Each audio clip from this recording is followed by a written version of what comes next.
कहानी की शुरुआत होती है स्पेन के एक छोटे से शहर में, जहां विसेंट नाम का एक आदमी दुकान में घुसा और शराब की बॉटल्स अपनी जैकेट में छिपा ली। वहीं बाहर उसके बेटे इयन ने अपनी जादुई शक्ति से ऐसा माया जाल बनाया जिससे दुकानदार को चोरी दिखाई ही नहीं दी। विसेंट एक चॉकलेट खरीदकर बाहर आ गया। इयन ने अब भी अपना जादू बरकरार रखा था, पर अचानक वहाँ कुछ लड़कियों ने इयन का ध्यान भटका दिया और उसका जादू टूट गया। तभी दुकानदार को चोरी का पता लग गया और वो विंसेंट के पीछे दौड़ी। तभी इयन ने फिर से जादू किया, जिससे औरत को लगा कि उसके हाथ में बंदूक है, पर वो रुकी नहीं और इयन ने गोली चला दी। अब विसेंट तुरंत इयन को लेकर भाग निकला और उनके पीछे पुलिस पड़ गई। उधर ऑफिसर ने जैसे ही औरत को उठाया तो गोली के निशान गायब हो गए। वहीं जब पुलिस उन तक पहुंचने ही वाली थी तो इयन ने फिर से जादू किया, जिससे पुलिस को लगा कि वे बाएं मुड़ गए हैं, पर थोड़ी दूर जाते ही जादू फिर टूट गया और पुलिस फिर से उनके पीछे लग गई। तब इयन ने अपने पिता से कहा कि वह जादू से अरबपति बन सकते हैं, फिर ये छोटी मोटी चोरियां क्यों करवाते हो। इस पर विसेंट ने कहा कि ऐसा करने पर कुछ खास लोगों को उसकी शक्तियों का पता चल जाएगा, मगर ये लोग कौन हैं ये विसेंट ने नहीं बताया। इसके बाद इयन ने एक और मायाजाल बनाया, जिसमें पुलिस को लगा कि ज़ोरदार बर्फ़ पड़ रही है और अचानक से उनकी गाड़ी पलट गई। ये सारी घटनाएं सीसीटीवी कैमरा में रिकॉर्ड होकर डॉक्टर एड्रियाना नाम की एक औरत तक पहुंची। अगली सुबह इयन और विसेंट एक सुनसान समुद्री जहाज़ पर छिपे थे। यहाँ इयन को अपनी माँ का सपना आया, जो अब इस दुनिया में नहीं थी। वो गाना गा रही थी और अचानक ज़ोर से चिल्ला उठी। तभी इयन की आँख खुल गई और विसेंट ने उसे जन्मदिन की बधाई दी। इयन भी बाहर घूमकर आम बच्चों की तरह जन्मदिन मनाना चाहता था, मगर विसेंट ने मना कर दिया, जिस वजह से इयन गुस्से में अपने कमरे की खिड़की से भाग गया। शाम को एड्रियाना ने अपने आदमियों के साथ विसेंट को ढूंढ लिया और बताया कि वह एजेंसी की तरफ से आई है। ऐसा लग रहा था मानो वह पहले से एक दूसरे को जानते हों। वो विसेंट से इयन के बारे में जानना चाहती थी। तभी उसे खबर मिली कि इयन का पता लग गया है। इसके बाद एजेंसी के लोग इयन को अगवा करने पहुंचे। वहां पर सीवर नाम का एक आदमी मौजूद था, जिसके पास इयन जैसी ही शक्तियां थीं।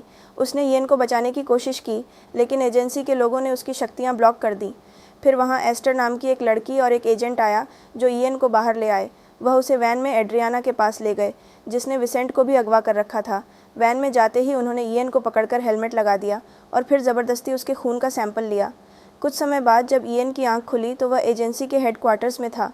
तब एड्रियाना ने उसे बताया कि एजेंसी कॉन साइंस नाम के ग्रुप के खिलाफ लड़ रही है, जिसे इयन जैसी शक्तियों वाले लोगों ने बनाया है। ये लोग पूरे देश को अपनी मर्जी से चलाते हैं, जिस वजह से सरकारें तो बदलती रहती हैं, मगर देश वहीं का वहीं। इसलिए एजेंसी कॉन साइंस को हराकर फिर से डेमोक्रेसी लाना चाहती थी। एड्रियाना ने कहा कि परसीवर कॉन साइंस के लिए काम करता है और वो भी इयन को अपने साथ जोड़ने की कोशिश ज़रूर करेगा, पर उसे परसीवर के साथ नहीं जाना चाहिए। असल में एड्रियाना इयन के खून से उसकी शक्ति के सैंपल्स निकालकर कॉन साइंस का सामना करना चाहती थी। फिर जब इयन ने अपने पिता से मिलने की बात कही तो एड्रियाना उसे विसेंट के पास ले आई। विसेंट ने इयन से कहा कि एजेंसी सिर्फ उस पर एक्सपेरिमेंट करके उसका इस्तेमाल करना चाहती है, तो एड्रियाना ने इयन को विंसेंट का दिमाग पढ़कर सच जानने को कहा। अब इयन विसेंट के दिमाग में घुसा और उसने देखा कि कई साल पहले विसेंट एजेंसी के लिए ही काम करता था और जब इयन एक बच्चा था तो विसेंट ने उसे चुरा लिया। एड्रियाना ने उसे रोकने की कोशिश की तो विसेंट उसे धक्का देकर भाग निकला। तभी इयन असलियत में लौट आया और उसे यकीन ही नहीं हो रहा था कि विसेंट उसका असली पिता नहीं है। एड्रियाना ने कहा कि हो सकता है कि उसकी माँ अब भी जिंदा हो। इसके बाद हमें पता चलता है कि इन शक्तियों का फार्मूला कई साल पहले डॉक्टर किंस्की ने बनाया था। जिसे भी यह शक्ति मिली वह परसीवर बन गया, मगर फिर वह लोग बच्चे पैदा नहीं कर सकते थे। अब एजेंसी को इयन के खून में कोई फार्मूला नहीं मिला, जिसका मतलब था कि इयन को ये शक्तियाँ किसी केमिकल से नहीं बल्कि अपने माँ बाप से मिली हैं। यानी उसके माँ बाप दुनिया के पहले परसीव थे जो बच्चा पैदा कर पाए। तब एड्रियाना को एहसास हुआ कि शायद इयन को वो ख़ास ताकत भी मिल गई होगी, जिससे वह लोगों का दिमाग अपनी मर्जी से चला सकता है। कुछ समय बाद एस्टर इयन से मिलने आई और उसने कहा कि ये लोग सिर्फ एक्सपेरिमेंट के लिए तुम्हारा इस्तेमाल कर रहे हैं, इसीलिए तुम मेरे साथ भाग चलो। जैसे ही वो दोनों दरवाजे पर पहुँचे तो अचानक कई गार्ड्स ने उन पर हमला कर दिया, पर एस्टर ने बड़ी बहादुरी से उनका सामना करके एक एक को धूल चटा दी। जाने से पहले इयन ने विसेंट को भी साथ ले लिया, क्योंकि अभी उसे और भी राज जानने थे। जल्द ही गार्ड्स को खबर लग गई, पर तब तक वह लोग फरार हो गए थे। तब परसीवर भी उसे ढूंढता हुआ आ गया, पर इयन ने अपने माया जाल से उसे भी धोखा दे दिया। आखिरकार वह तीनों एक होटल में रुके। अगली सुबह वो एस्टर के साथ एक बैंक में गया और उसने कैशियर को खाली कागज़ देकर जादू कर दिया, जिससे कैशियर को लगा कि यह तो एक चेक है, और उसने इयन को ढेर सारे पैसे दे दिए। अब वो कमरे में आकर नाच रहे थे कि अचानक परसीवर के आने की आवाज़ सुनाई दी। तभी इयन ने फिर से माया जाल बनाया, जिससे परसीवर को एक पुराना खाली कमरा दिखाई दिया। पर जैसे ही उसने शीशे से कपड़ा हटाया तो सच सामने आ गया, क्योंकि उनका जादू शीशे पर काम नहीं करता था। अब इयन और परसीवर में लड़ाई छिड़ गई। परसीवर ने इयन के दिमाग में जाकर देखा कि वो पोलैंड जाकर उस साइंटिस्ट को ढूंढना चाहता है जिसने ये फार्मूला बनाया था। यह देखकर परसीवर ने इयन को छोड़ दिया और वो वहाँ से चला गया। कुछ देर बाद विसेंट आया और उसने इयन को बहुत डांटा, क्योंकि बैंक में चोरी की खबर हर जगह फैल गई थी। अब विसेंट ने उसे 2 रास्ते दिए, या तो वह अकेला अपने रास्ते पर जा सकता है या विसेंट के साथ सुरक्षित जगह रहे। पर इयन उसे छोड़कर एस्टर के साथ पोलैंड चला गया। वहाँ एड्रियाना के एजेंट्स पहले ही उसके इंतज़ार में बैठे थे, पर अचानक से परसीवर ने उन्हें मार डाला। फिर इयन और एस्टर एक लैब में पहुँचे, जहाँ एक ऐसा कमरा था जो हूबहू उसके सपनों में दिखाई देता था। उसने एक दीवार पर वार किया तो एक खुफिया कमरा मिला, जहाँ प्रोजेक्ट अवेयरनेस नाम की किताब रखी थी। उसमें इयन की माँ की तस्वीर थी, और तब यह खुलासा होता है कि इस फार्मूले को बनाने वाला साइंटिस्ट इयन का नाना डॉक्टर किंस्की था, जिसने सबसे पहले अपनी बेटी पर ही ये फार्मूला आजमाया। उधर एड्रियाना फिर से विसेंट से मिली और उसे इयन का पिता होने का फ़र्ज निभाने को कहा। इधर इयन ने देखा कि एस्टर परसीवर को भी अंदर ले आई थी। एस्टर कहने लगी कि यह उनके सारे सवालों का जवाब देगा, पर इयन ने उसकी एक ना सुनी और बंदूक निकाल ली। लेकिन परसीवर उसे डरा नहीं और उसे अपनी कहानी बताई। उसने बताया कि वह इयन का असली पिता है। कई साल पहले युद्ध के समय डॉक्टर किंस्की ने यह फार्मूला बनाया था ताकि दुश्मनों के दिमाग को पढ़ा जा सके, और उसने शक्ति अपनी बेटी और परसीवर को दी। पर जब युद्ध खत्म हो गया तो सरकार ने ऐसी शक्ति वाले लोगों को ख़त्म करने का फैसला किया। आखिरकार सभी परसिव्स ने अपना ग्रुप बनाया और अपनी शक्तियाँ छिपाकर आम जिंदगी जीने लगे, और फिर एक दिन इयन का जन्म हुआ। खैर, तभी एजेंट्स ने वहाँ हमला कर दिया, इसीलिए एस्टर इयन को बचाकर परसीवर के घर ले आई। इधर परसीवर ने डटकर एजेंट्स का सामना किया, पर आखिरकार वह पकड़ा गया। फिर उसे एड्रियाना की लैब में लाया गया, जहाँ उसने बेहद दर्दनाक एक्सपेरिमेंट्स करके परसीवर के खून से फार्मूला निकालने की कोशिश की, मगर फार्मूला उसके खून में इतना घुल चुका था कि उसे निकाला नहीं जा सकता था। जब परसीवर अकेला था तो उसने रोबोट की आंखों में देखा और उसके कंट्रोलर का दिमाग अपने कब्जे में कर लिया।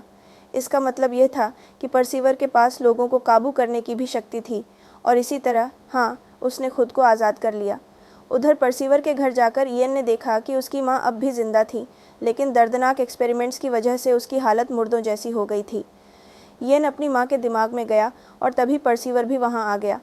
उसने इयन को दिखाया कि कैसे एजेंसी ने उसकी माँ पर अत्याचार किए थे। तब उसकी माँ ने फार्मूले को एक याद बनाकर इयन के दिमाग में भर दिया था। पर परसीवर को भी ये फार्मूला चाहिए था जिससे वह ख़ास लोगों की फ़ौज बना सके। जैसे ही वह इयन की ओर बढ़ा तो एक अदृश्य दीवार ने उसे रोक लिया। तब इयन समझ गया कि उसकी माँ परसीवर को फार्मूला नहीं देना चाहती। आखिरकार वह असलियत में लौट आए और इयन की माँ चल बसी। उसी वक्त कई एजेंट्स कमरे में घुस आए, पर इयन बहुत गुस्से में था। उसकी भी तीसरी शक्ति जागृत हो गई थी, जिससे उसने एजेंट्स का दिमाग काबू करके उनसे एक दूसरे पर गोलियां चलवा दी। फिर वह बाहर आया तो एड्रियाना अपनी फ़ौज के साथ तैयार खड़ी थी। इयन ने उन पर भी जादू कर दिया, जिससे उन्होंने एक दूसरे पर बंदूकें तान दी। तभी विसेंट वहाँ आया और उसने से कहा कि परसीवर सिर्फ उसका इस्तेमाल कर रहा है। उसके बहकावे में आकर इतने लोगों का कत्ल करना ठीक नहीं है। तभी परसीवर ने इयन को विसेंट को मारने को कहा, मगर इयन तो सिर्फ एजेंसी से बदला लेना चाहता था। फिर विसेंट ने कहा कि यह परसीवर कुछ भी कहे, ये तेरा बाप नहीं है, क्योंकि इसने पाल पोस के थोड़ी बड़ा किया तुझे। अचानक परसीवर ने विसेंट को गोली मार दी और तभी इयन का जादू टूट गया।